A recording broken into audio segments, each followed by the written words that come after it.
Sekarang keputusannya bagaimana? Apa kita mau menginap di desa ini? Sebaiknya kita semua menginap di desa, tapi seolah kita tidak saling mengenal. Itu juga bagus. Besok pagi, aku menunggu kalian di pasar desa. Kita lihat, apakah desa ini memungkinkan kita gunakan untuk menyusun kekuatan. Apakah tidak terlalu jauh dari kota Rajan ini? Memang. Tapi sebaiknya untuk langkah awal kita jangan terlalu mencolok. Sekarang, sebaiknya kalian masuk dulu. Begitu gelap, aku akan menyusul.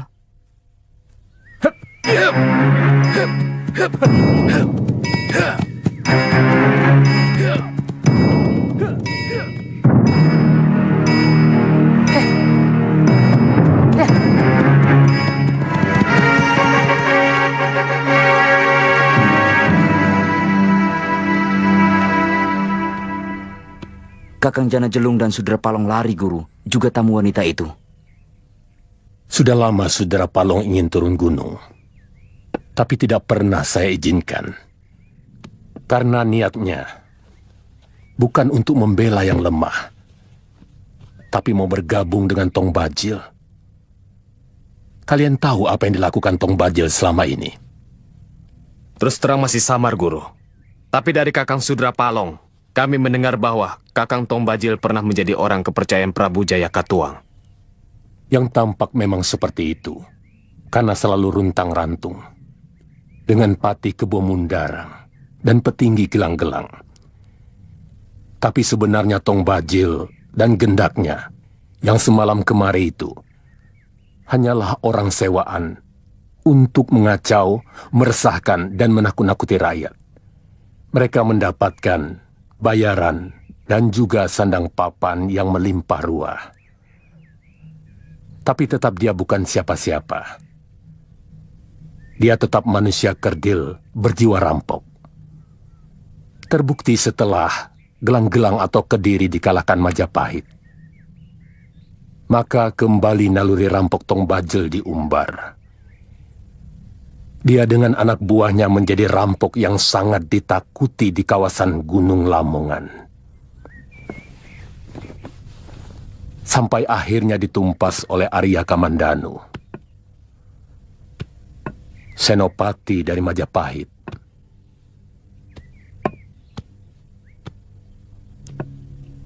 Itu kenapa selama ini saya melarang kalian turun gunung, kalau niatnya untuk bergabung dengan Tong Bajil. Sebab cita-cita padepokan ini jauh dari watak jahat, seperti yang telah dilakukan murid Mursal seperti Tong Bajil itu. Bahkan keinginan pendiri padepokan ini adalah agar semua murid-murid menjadi pengayom rakyat kecil, wong cilik.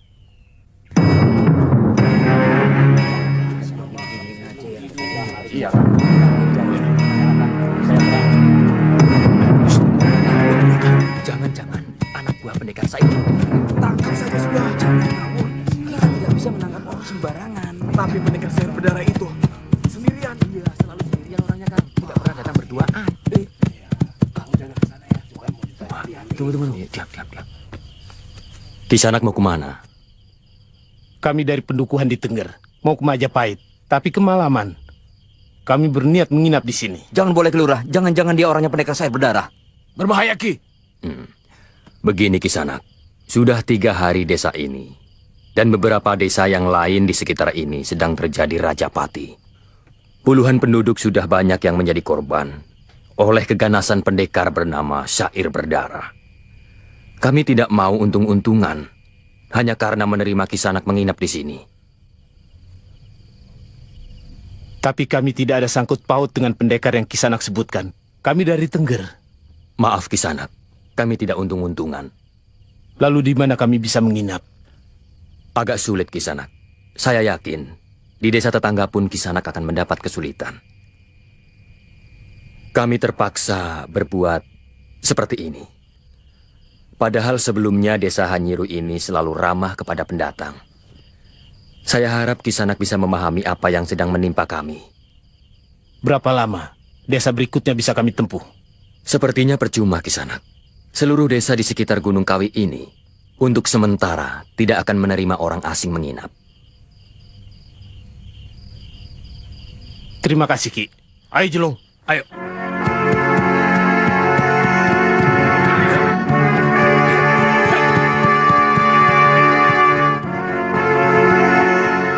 Siapa yang jaga di gerbang desa?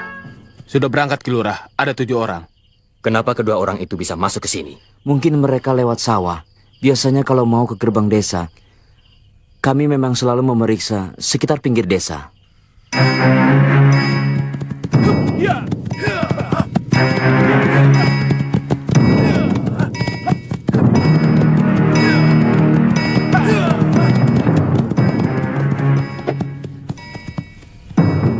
Dari mana orang-orang itu? Penjaga pintu utara bisa kecolongan begitu? Mungkin mereka belum datang. Kemana Nini Sambi? Kita lupa membicarakan kalau terjadi hal seperti ini. Jadi, Kita menginap di dalam hutan. Besok pagi kita temuin ini Sambi di pasar desa. Kita cari tempat yang sedikit terbuka.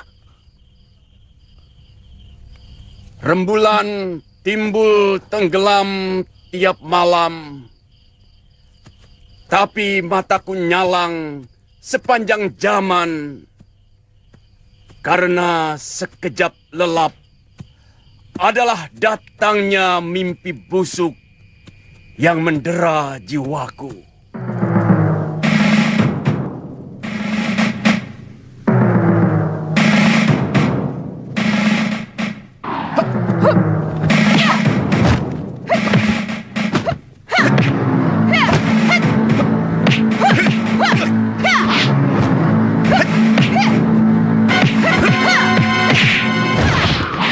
Jangan ikut campur, Garangan.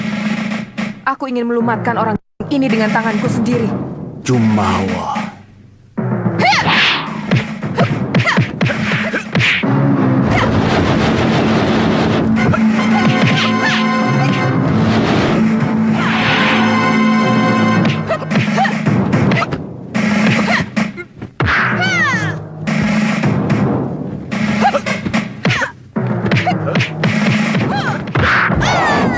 Kata membuat mantra. Mantra menyusun daya. Daya mantraku mengunci semua daya. Daya mantraku menyiram pikiran manusia dengan darah dan lupa.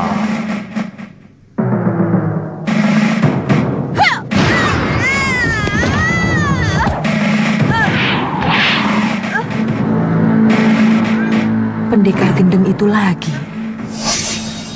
Bahaya. Tapi apa mungkin dia masih mengenaliku dengan penampilanku seperti ini?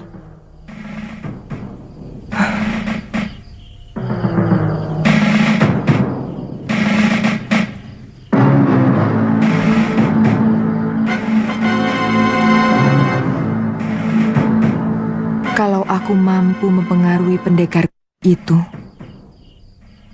pasti Kamandanu dengan mudah bisa disingkirkan. Kidungnya memiliki daya lumpuh yang sangat hebat. Saya yakin Nini Sambi pun tidak mungkin bisa masuk ke desa itu. Jangan-jangan dia menginap di dalam hutan ini. Mungkin untuk seorang wanita, perlakuan penduduk desa akan berbeda. Biasanya mereka akan kasihan dan membiarkan ini Dewi menginap. Meskipun barangkali dengan pengawasan yang ketat. Mudah-mudahan begitu, tapi kita berpapasan.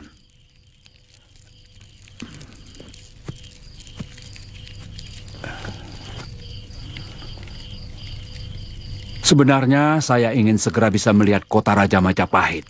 Kabarnya istana Sang Prabu sangat besar dan indah. Dan rakyatnya hidup sangat makmur. Aku juga ingin ke Majapahit. Oh, ternyata ada orang di sini. Maaf, dari tadi saya tidak melihat Kisanak. Silakan bergabung dengan kami. Di sini lebih hangat.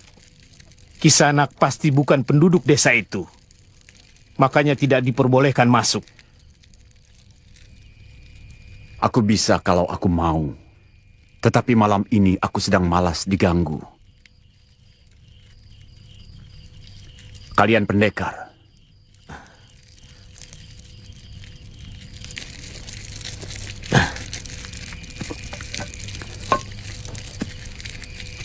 Kami pengembara. Sebenarnya mau menginap di desa itu, tapi tidak boleh. Karena baru saja desa itu terkena Rajapati oleh seorang penjahat yang sangat kejam. Jangan mudah percaya omongan orang. Mungkin penduduk desa itu yang jahat. Buktinya kalian orang baik-baik tetap diusir. Bukankah mencurigai orang yang tidak bersalah adalah kejahatan? Sebenarnya memang begitu. Kalian mau ke Majapahit? Betul. Ada keperluan apa? Kalau boleh saya tahu. Hanya sekedar ingin tahu. Katanya negeri itu semakin maju. Kisanak sendiri? Mencari seorang musuh bebuyutanku yang telah menghancurkan seluruh hidupku. Namanya Arya Kamandanu. Kelihatannya kita memiliki tujuan yang sama. Kalian juga mencari Arya Kamandanu? Iya. Dia telah membunuh kakak seperguruan kami. Dan kami berkewajiban untuk membalas.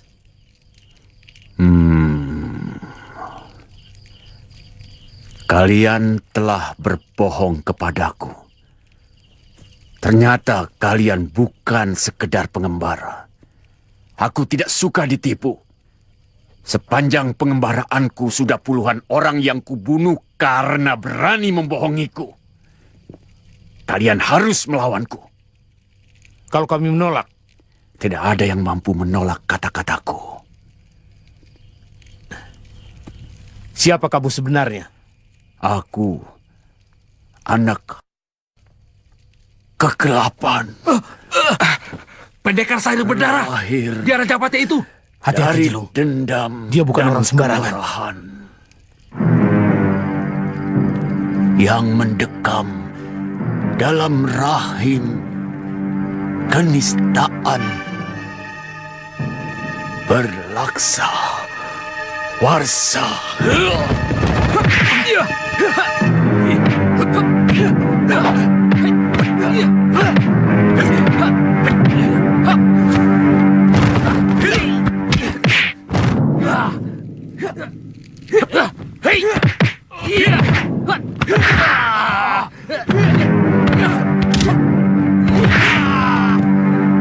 Darahku api, keringatku api, napasku api.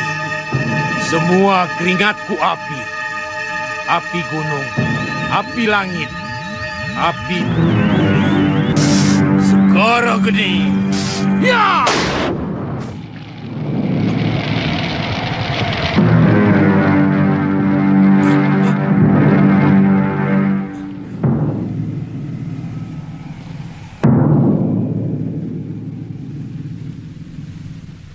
Jelung, kita serang bersama. Ya, mari. Kata membuat mantra. Darah-darahku api, Mantra keringatku api, daya. napasku Daya api. mantraku. Semua keringatku api. Pantas dengan mudah dia menaklukkan aku.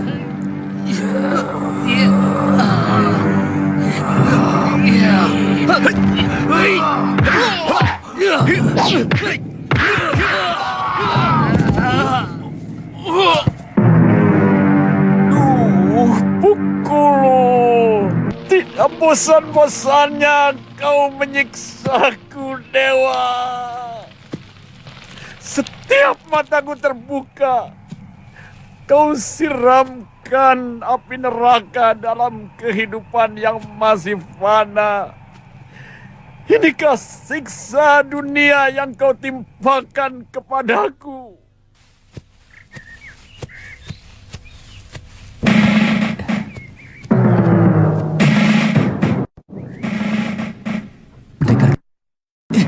Tolong!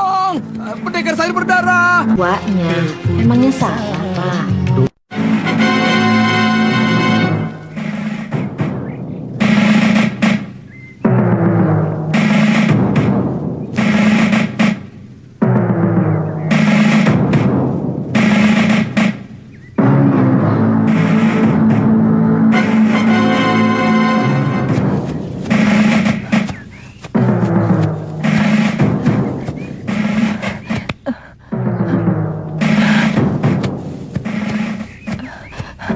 Tolong Kisanak, saya mau dibunuh orang-orang desa itu.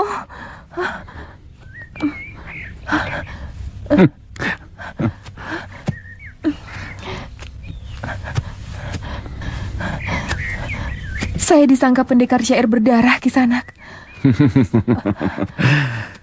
Tidak mungkin. Aku tidak pernah sembunyi-sembunyi dalam membunuh orang. Secara gamblang aku membunuh orang yang berani menghinaku. Tapi, oh, ternyata Tuanlah pendekar syair berdarah itu. Melihat sikap penduduk yang kasar dan penuh curiga seperti itu, saya bisa mengerti tindakan Tuan kepada mereka. Tidak usah berpura-pura kepadaku, Dewi Sambi. Aku sudah kenal siapa kamu. Bahkan kamu pernah kulumpuhkan beberapa waktu yang lalu. Iya, saya baru ingat. Kenapa Tuan tidak membunuhku waktu itu? Aku tidak ada urusan denganmu. Dan kulihat kamu dengan kekasihmu memusuhi orang yang paling kubenci di dunia ini. Kamandanu. Sebenarnya dia ingin kuhabisi waktu itu. Sayang, dia dalam keadaan pingsan oleh pukulan segoro geni dari Tong Bajil kekasihmu. Kenapa tidak Tuan lakukan waktu itu? Tuan lebih leluasa untuk membunuhnya. Dia tidak akan merasakan apa-apa. Sementara penderitaan yang dia tumpahkan kepada diriku sangat menyakitkan. Hampir separuh hidupku. Kedengarannya dendam Tuan kepada Kamandanu begitu besar. Mungkin sebesar itu pula dendam saya kepadanya. Dia telah membunuh kekasih saya beberapa pekan sesudah kejadian itu. Jangan coba-coba kau menyentuh dia, Sambi. Bahkan Dewata pun akan kulawan kalau dia berani menyentuhnya. Akulah yang berhak membunuh itu. Izinkanlah saya ikut menyaksikan pendekar Jumawa itu tewas di tangan Tuan. Saya cukup puas, walaupun hanya menyaksikan kematiannya.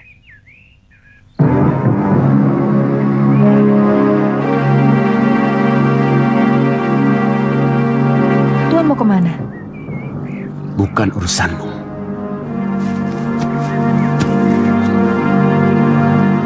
Tulang-tulangku semakin rapuh, menggali bumi untuk mengubur cerita duka masa laluku.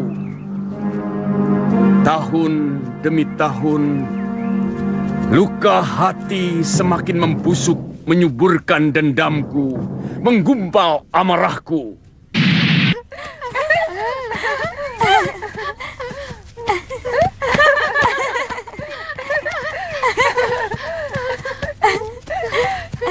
Ayo.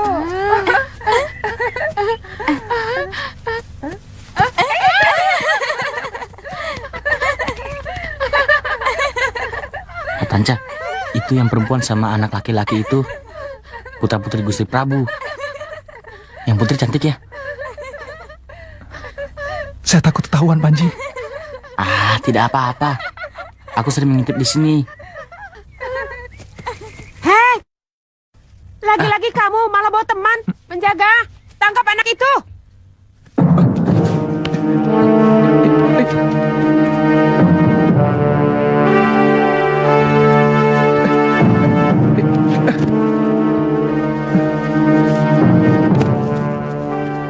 Kamu lagi, Panji. Yang satu ini siapa? Ini Ratanca. Biar masih muda begini, tapi dia tabib hebat. Dia tabib pribadi Gusti Halayuda. Kali ini saya tidak bisa mengampuni kamu. Kamu harus dilaporkan kepada Gusti Rakyat Demung. Jangan, Paman. Saya minta ampun. Saya janji tidak akan mengulangi lagi. Waktu ketangkap kemarin, kamu juga bilang tidak akan mengulangi lagi. Yang sekarang benar, Paman. Saya kapok. Berapa kali Paman sudah bilang, masuk daerah keputaran itu dilarang. Hukumannya sangat berat, Panji. Sangat berat. Kalau kamu orang dewasa, pasti sudah dihukum pancung. Ada apa sebenarnya? Sepertinya kamu sengaja mau mempermalukan dan merusak nama pamanmu sendiri. Kamu tahu akibat perbuatanmu. Sudah beberapa kali paman ditegur oleh Gusti Pati. Bahkan oleh Gusti Prabu sendiri.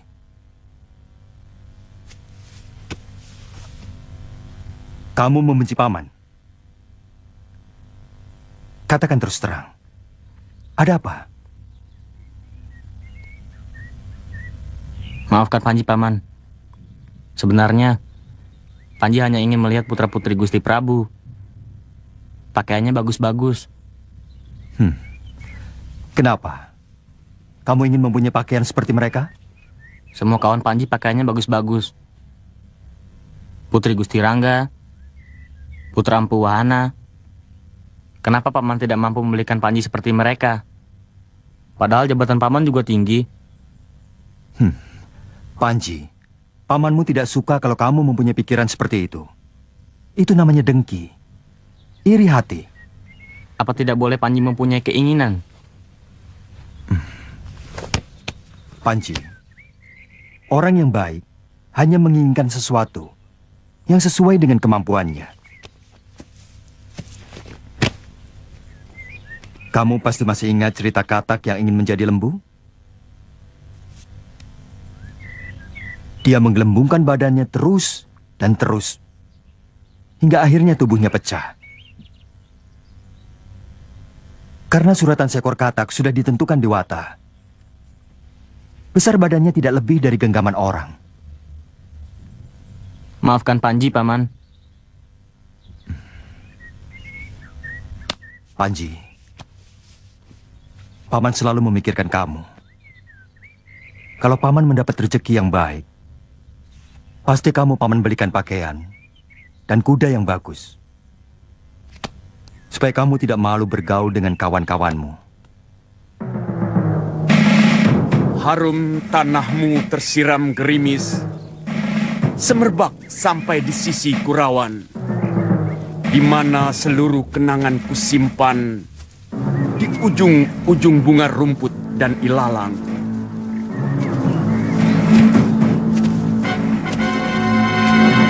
Di mana sebelum petang bidadari mandi, pelangimu warna-warni. Dan dari Candi Welandit, aku mengintip keindahan Sang Dewi. Syair Tuan kali ini sangat indah dan terdengar sejuk.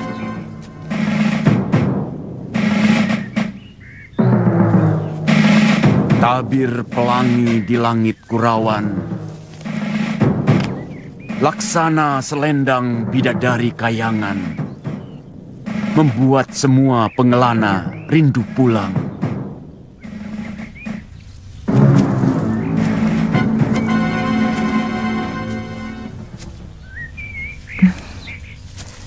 Kelihatannya desa itu memiliki kesan tersendiri di hati Tuan. Aku dilahirkan dan dibesarkan di sana. Seluruh kebahagiaanku bermula dari sana. Dan ketika aku meninggalkannya, kepahitan demi kepahitan selalu mengikutiku.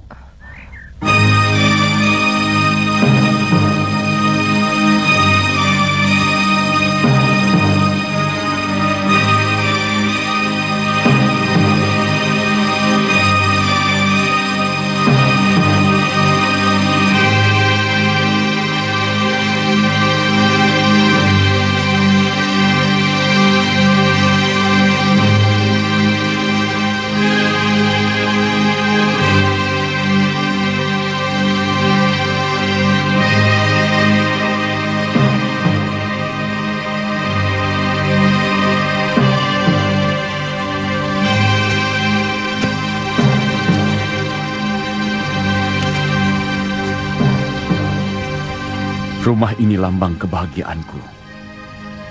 Ketika dia hancur, mulailah hari-hari kelabuku.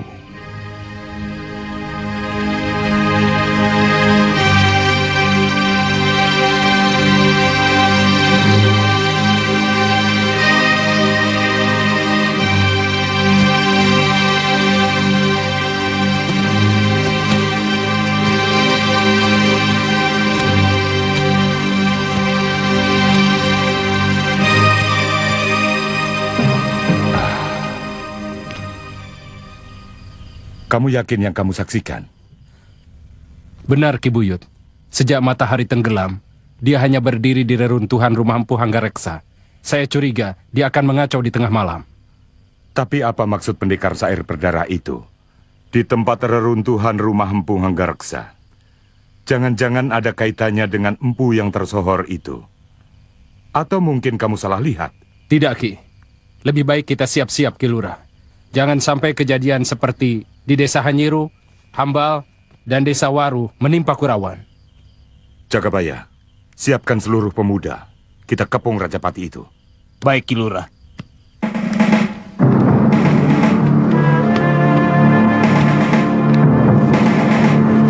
Kau tahu arti sebuah dendam, Sambi? Dendam adalah tungku api yang selalu menyala di dada kita. Meski tidak tampak dari luar, tapi dia selalu memanaskan pikiran dan rasa kita, kemanapun kaki kita melangkah. Di dalam tidur dia memanaskan mimpi. Bila terjaga, dia memanaskan hati. Membuat hidup kita menjadi gelisah dan resah. Seorang yang dikendalikan dendam membutuhkan telaga dengan air yang melimpah ruah untuk memadamkannya, meski belum tentu bisa menghilangkannya. Aku setuju dengan pendapatmu. Dendam adalah api neraka yang menyala di hati dan pikiran kita.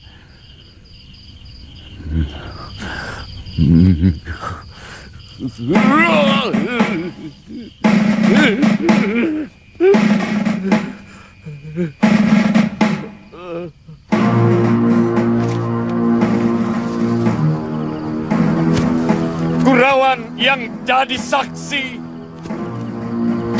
karena dendam kesumatku bermula dari sini.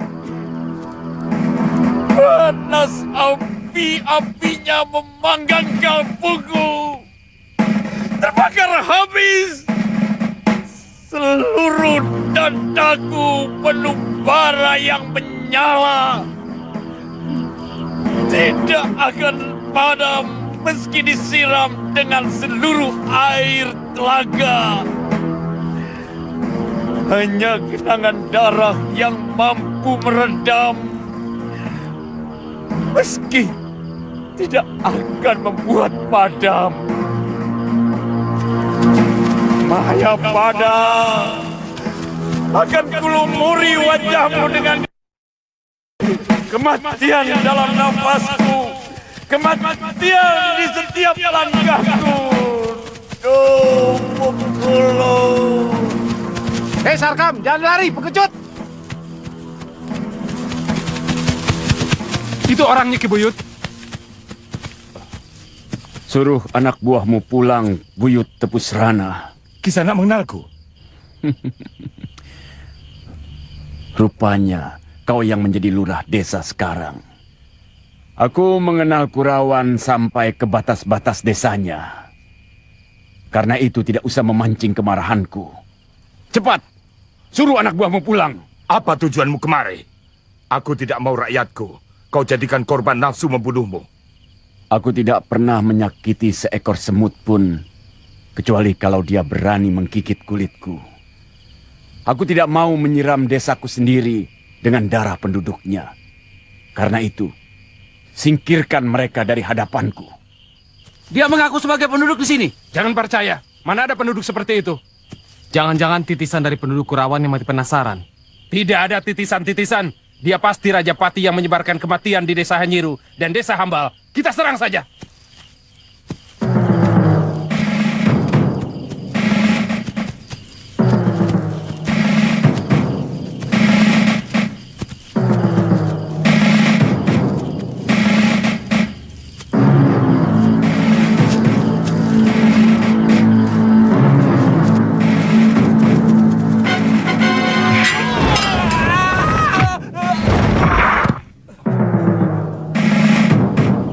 Aku tidak bertanggung jawab kalau rakyatmu akan mati semua, Ki Buyut. Kuperingatkan sekali lagi, kalian bukan tandinganku. Bahkan para wasu pun tidak akan mungkin bisa menandingi kesaktianku.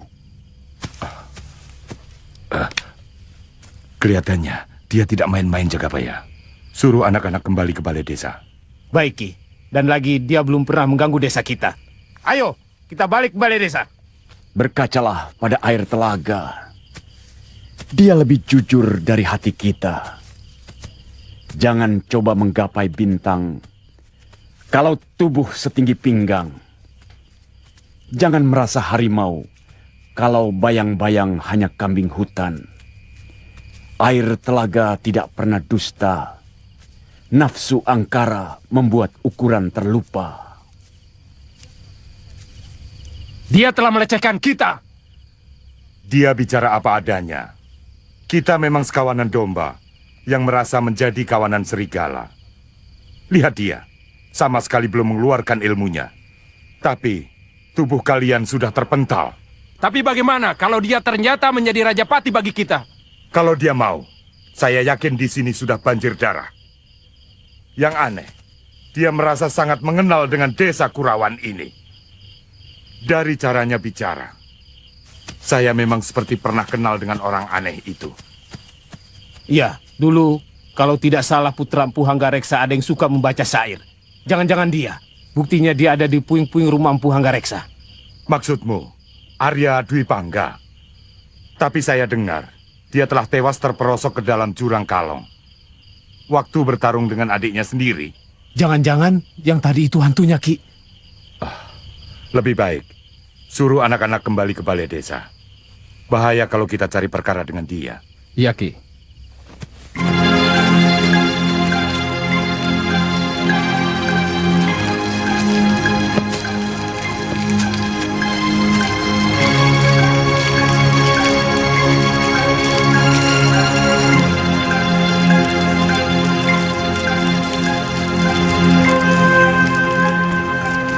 Sebenarnya kamu jauh lebih gagah dari Kakang Bajil. Kalau saja kamu mau mandi dan keramas, penampilanmu pasti lebih gagah dari kesatria manapun.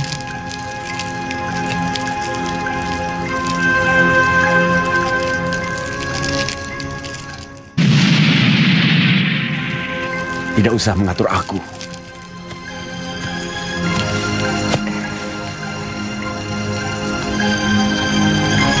Aku kedinginan, Kakang.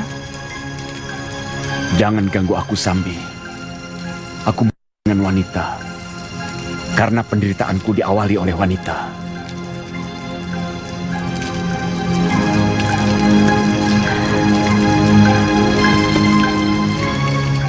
Aku mengagumimu, Kakang. Aku benar-benar takluk lahir batin. Jangan paksa aku menumpahkan darahmu, Sambi. Seharusnya kau berterima kasih padaku, karena kau kubolehkan mengikuti langkahku.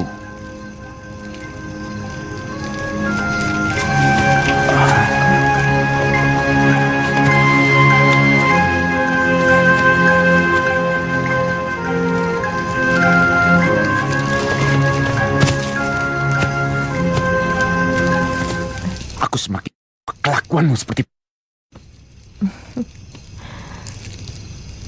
Tuan benar-benar manusia sombong. Apa sebenarnya Tuan tidak cukup jantan menghadapi seorang wanita? Kalau aku mau, 1000 bidadari bisa kupetik hanya dengan sepotong syair. Rupanya kamu belum kenal siapa Arya Dwi Pangga. Aku peringatkan sekali lagi, kalau berani kamu menggodaku, kubunuh kau. Maafkan saya. Tuan benar-benar lelaki batu. Jangan salahkan saya. Kalau semakin mengagumi Tuan.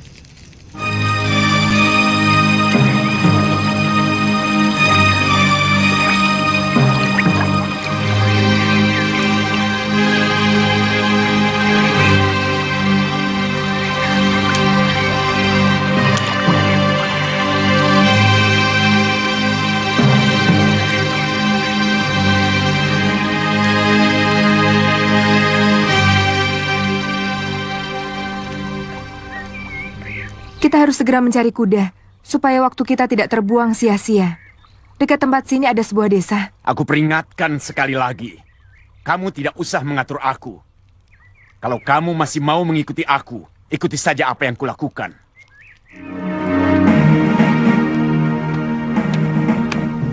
Ketemu, Gusti. Di mana? Di Bukit Bango, Gusti.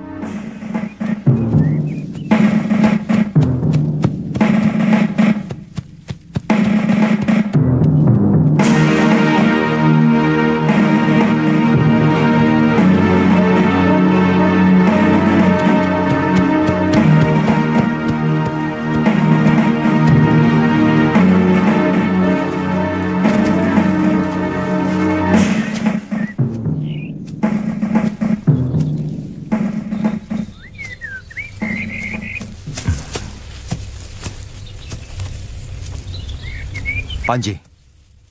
Paman. Kamu sudah mulai berani menyembunyikan suatu persoalan dari pamanmu, Panji? Maafkan Panji, Paman. Beberapa hari ini, Panji selalu mimpi didatangi ibu. Sebenarnya, Panji mau minta izin kepada Paman untuk pergi ke Manguntur. Nekar ke kuburan ibu. Oh. Pantas beberapa hari ini Paman lihat kamu selalu murung. Nanti Paman antar. Tapi Paman harus minta izin dulu pada Gusti Pati Nambi dan Rake Kanuruhan. Panji tidak mau merepotkan Paman. Kalau diizinkan, Panji mau pergi sendirian. Panji, Manguntur cukup jauh dari Majapahit. Dan arahnya tidak terlalu mudah untuk ditempuh.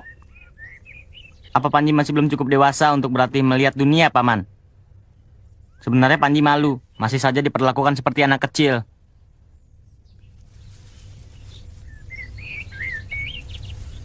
Paman yakin, pasti ada sesuatu yang kamu tutupi. Kamu mau bicara lebih terus terang lagi pada pamanmu, Panji?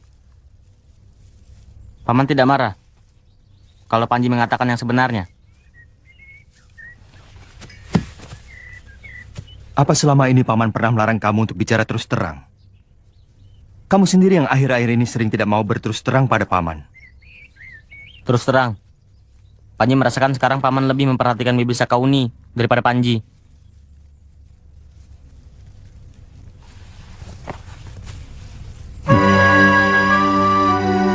Agak aneh kata-katamu, Panji. Di sisi lain kamu ingin dianggap sudah dewasa. Tapi di sisi lainnya kamu ingin selalu diperhatikan. Itu semua hanya perasaanmu. Semuanya tidak ada yang berubah, baik Paman maupun Bibi Sakauni.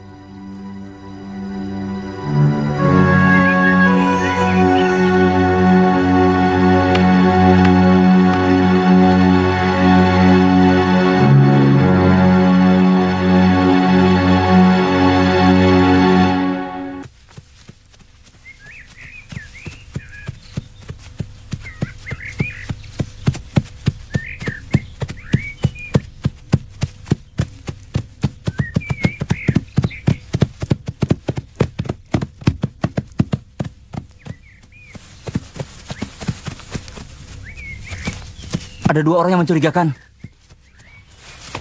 Dia berkuda ke arah timur kota. Apa yang kau curigai? Penampilannya agak aneh.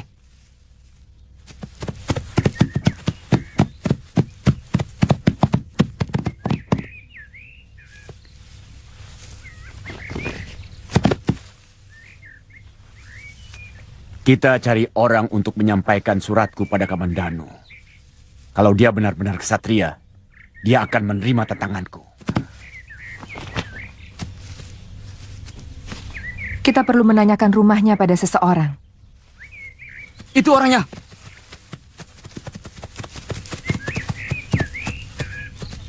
Dari mana kalian? Dan apa tujuannya datang ke kota raja?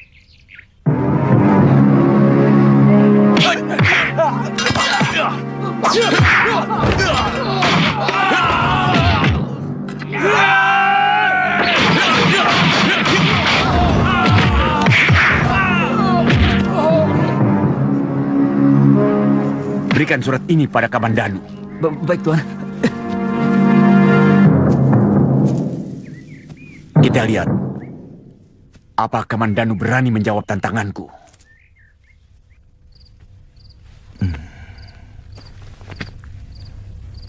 Nini sudah harus meninggalkan pedang. Paling tidak, sampai anak kita lahir. Tergantung. Kalau keadaan mendesak, terpaksa. Ya, tapi semuanya menjadi tanggung jawab saya. Tugas Wuni, khusus menjaga calon anak kita, lahir dan batin. Lahir dan batin, Kakang? Iya. Jadi jangan kamu kira apa yang kita lakukan, atau khususnya yang Wuni lakukan, tidak berpengaruh kepada dia. Meski masih di dalam perut, pengaruh batin atau jiwa yang sedang kamu alami sangat mempengaruhi perkembangan kejiwaan calon bayi.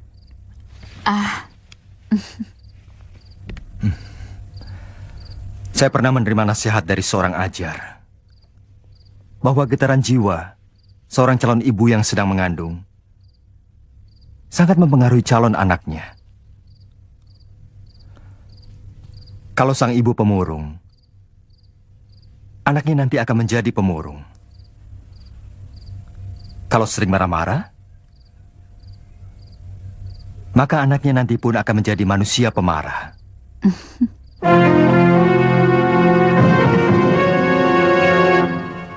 Kenapa surat itu tidak segera kamu sampaikan? Bagaimana kalau isinya sangat membahayakan Gusti Arya? Saya takut dan terus terang kami malu karena begitu mudah dikalahkan oleh kedua pendekar itu.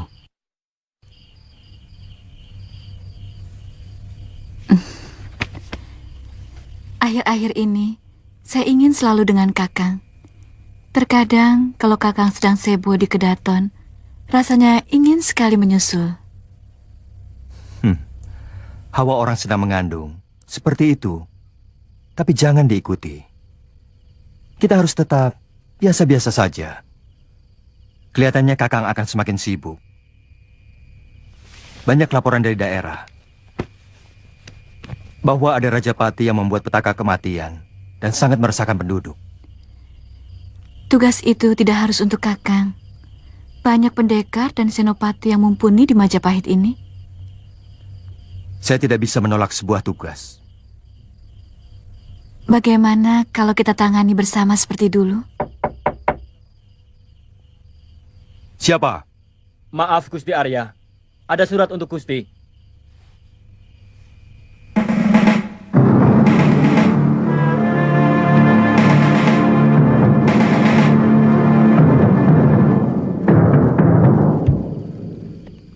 Ada apa? Maaf, Gusti.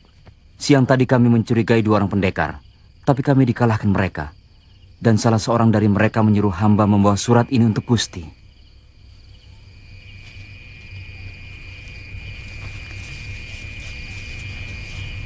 Kamandanu, kalau kamu benar-benar seorang kesatria, jawab tantanganku. Kutunggu kamu di desa Rabut Carat dekat Bukit Karang.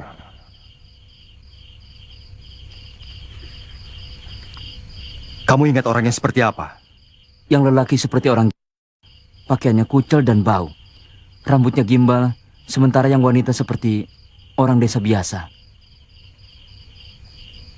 Kalian boleh pergi.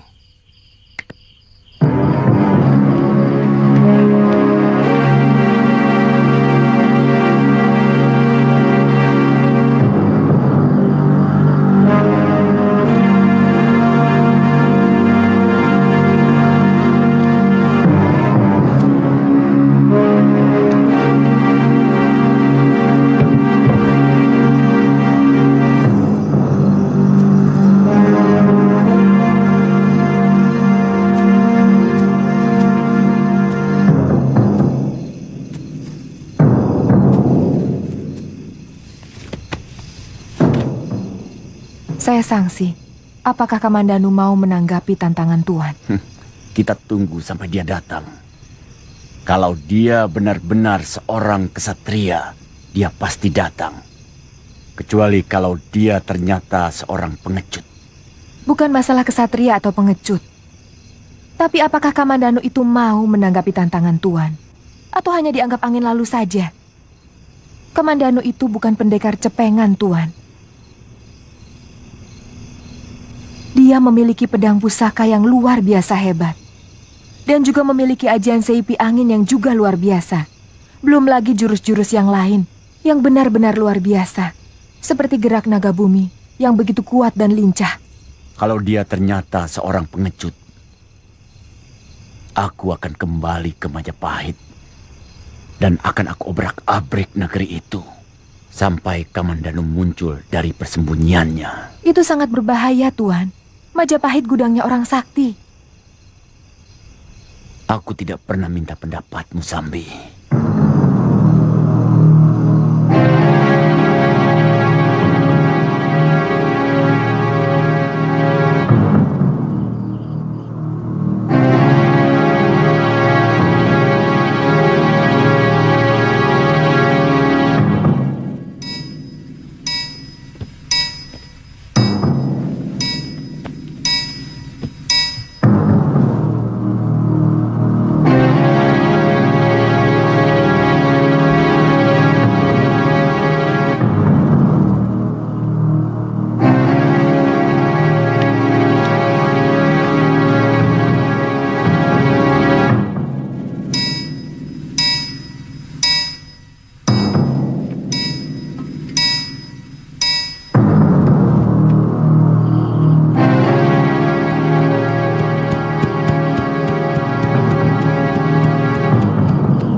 Kata membuat mantra.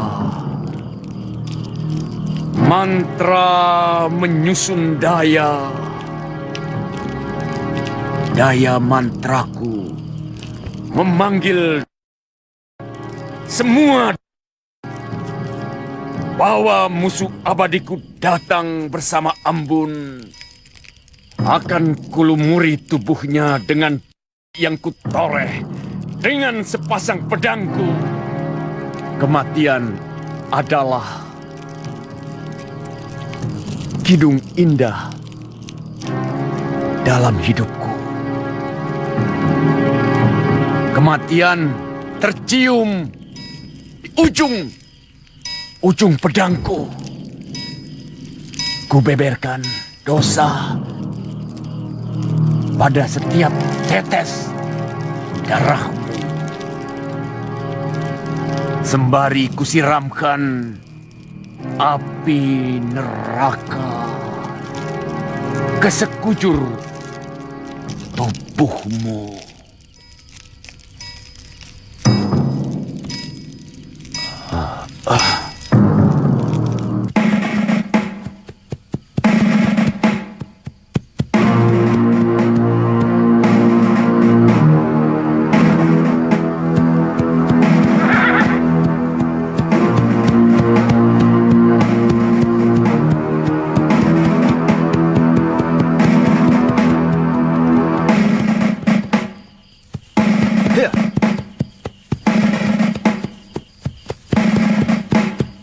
Aku Arya Kamandanu.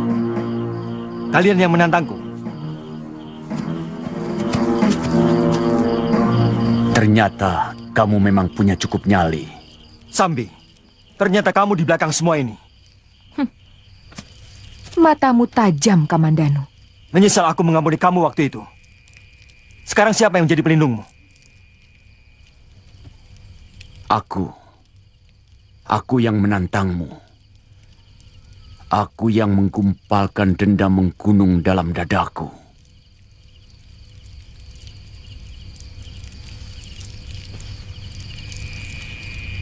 Padamu.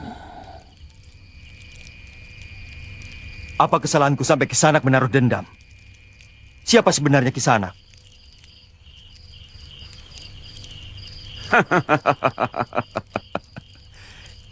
Kamu akan tahu siapa aku.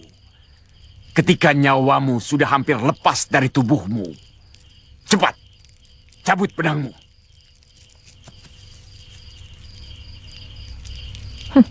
Tuan sudah mendengar tantangannya, bukan?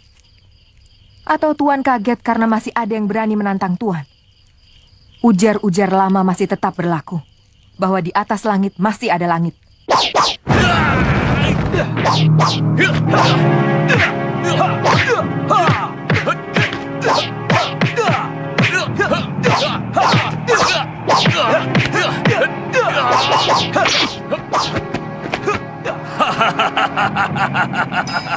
Kaget. Itu baru peringatanku yang pertama dari 1000 seranganku yang dahsyat. Mayapada, akan kulumuri wajahmu dengan manusia yang paling terkutuk. Kematian dalam nafasku, kematian di ujung-ujung pedangku.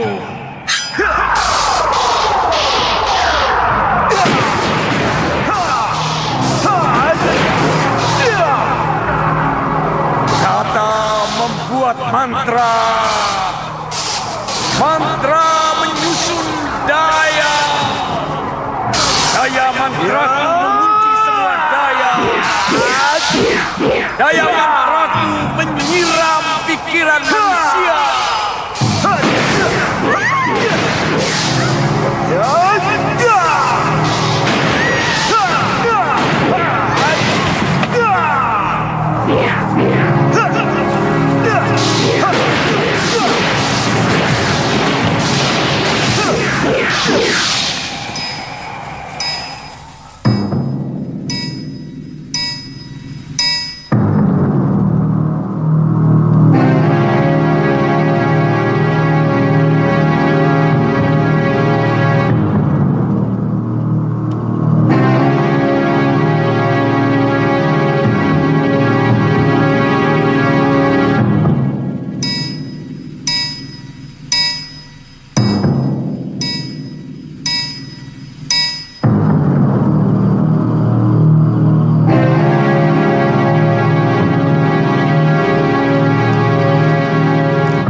Menghadapi dia.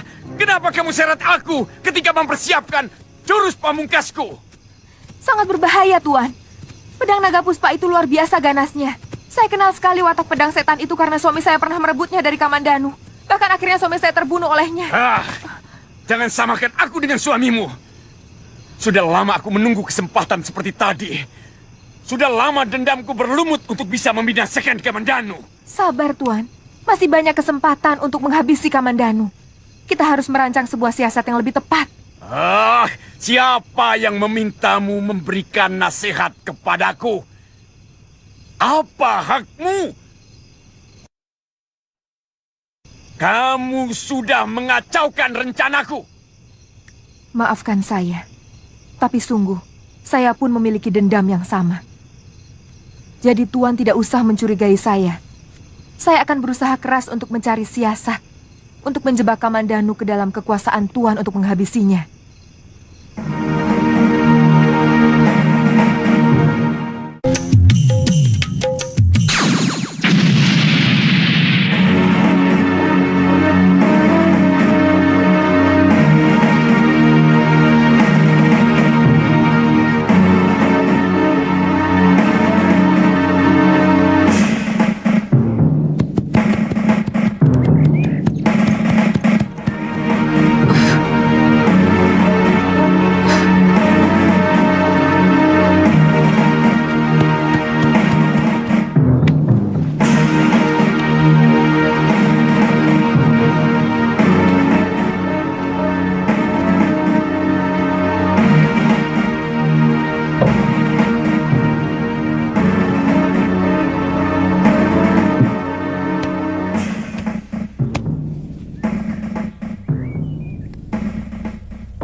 Dari mana, Kakang?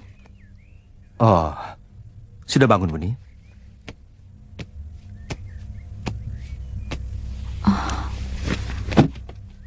Lengan Kakang kenapa? Ini tadi... Tidak usah mencari-cari jawaban, Kakang. Sebab kebohongan yang satu selalu menuntut kebohongan yang lain lagi. Pasti kamu akan merengek minta ikut. Saya tidak mau kalau anak kita sampai terganggu. Bagaimana kalau sampai keguguran misalnya? Apakah Nini mau? Pendekar mana yang menantang Kakang? Wuni masih ingat pasangan Putong Bajil? Satu-satunya musuh yang tidak bisa saya lupakan. Perempuan berhati iblis itu. Saya menyesal, dulu kita ampuni dia. Dia bersama seorang pendekar yang cukup hebat dan agak aneh. Dia suka melantunkan syair, mengingatkan aku pada Kakang Dwi Pangga. Tapi dia telah tewas di dasar jurang Kalong. Ini jalan ke Jasun Wungkal. Apa Tuan mau ke sana? Apa urusanmu? Kemanapun tujuanku adalah urusanku sendiri. Aku tidak pernah menyuruhmu ikut. Malah aku kalau kau selalu mengikutiku. Bukan begitu, Tuan. Hampir semua orang di desa itu mengenalku. Aku takut mereka akan melaporkanku ke Majapahit. Itu bukan urusanku.